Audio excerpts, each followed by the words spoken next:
Hello, this is Dennis Stegall, President of the Housing Innovation Alliance, and I'm here in Tysons Corner, Virginia with Marissa Kasdan, head of the Research and Development Studio at KTGY. How you doing, Marissa? I'm doing well. How are you? Yeah, I'm great. Thank you. Well, we appreciate you hosting us at your office today. You're welcome anytime. Yeah, great. So tell us a little bit about your role here at KTGY.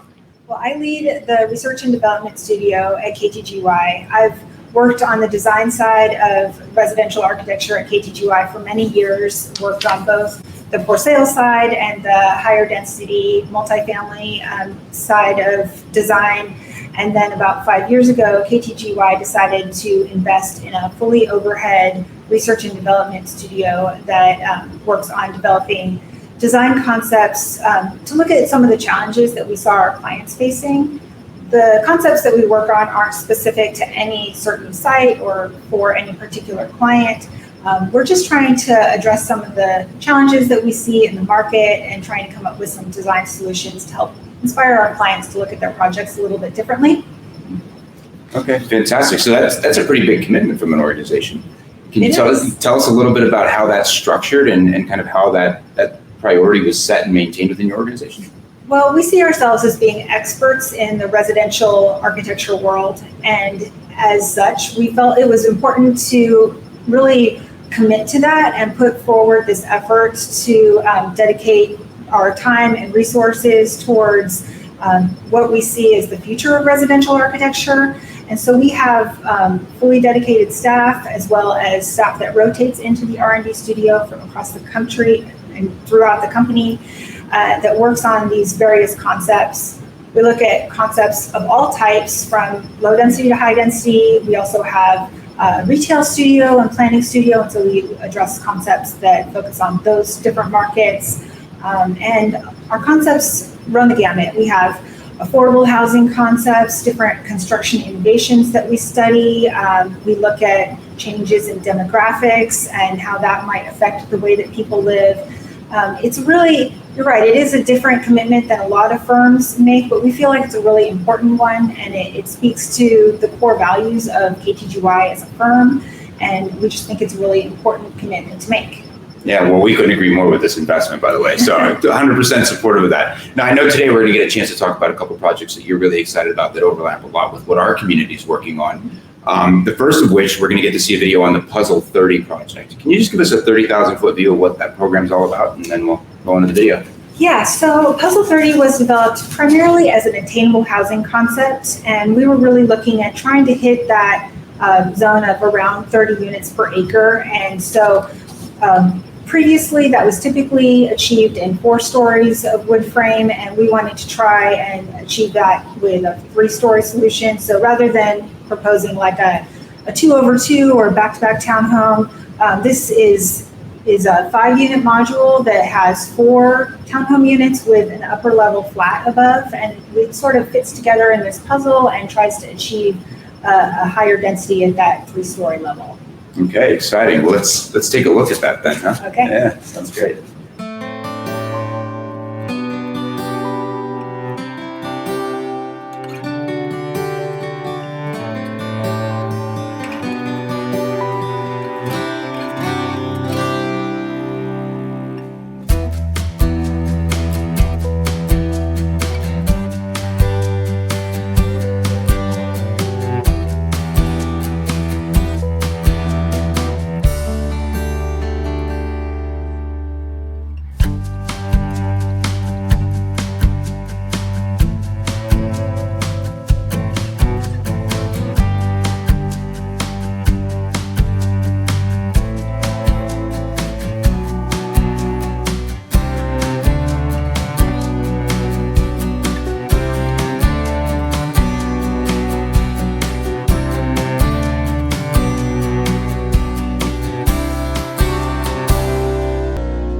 Thanks for showing that video.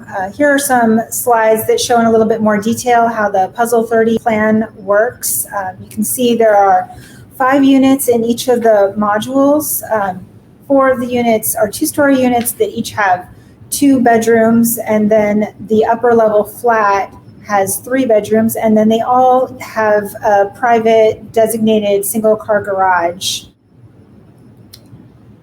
The Plan 1A has a ground floor entry and then stairs up to the bedroom area that stacks up over the garage. And then there's a central shared stair that goes in between the Plan A and Plan B. And so these two units sit next to each other, and there's a shared stair that goes in between them that then provides access to a similar unit that sits up above, that stacks directly above the Plan 1A and the Plan B1.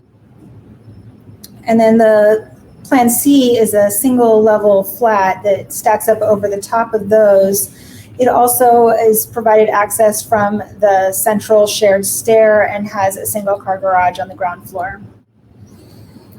And this section shows a little bit how those units stack from front to back. So you see the living space is toward the front of the unit, and then the stair pulls you up to the bedroom, sleeping, bathroom area that stacks up above. And then up in that top left corner is the single Plan C flat. And here's a typical interior of that living space. So you see, this is how the typical 5-plex module works, and then it can be mirrored and create a 10-plex module. And that gives us some flexibility for working on different shaped sites. Oftentimes we're fitting these Puzzle 30 plans in with other types of buildings on a single site, or perhaps as an infill solution. So this is just showing some different configurations using both the 5-plex and the 10-plex building, providing some additional parking, outdoor open parking for the site. And we're able to achieve roughly 30 units per acre on some of these smaller infill sites. And then this is just a representation of what that building could look like from the outside. However, it could be elevated in countless different ways depending on the context and the design intent by the client. And that's an overview of our Puzzle 30 concept. We have a number of clients that are currently looking at putting this on their site, along with other projects, other types of plans as a component of their site.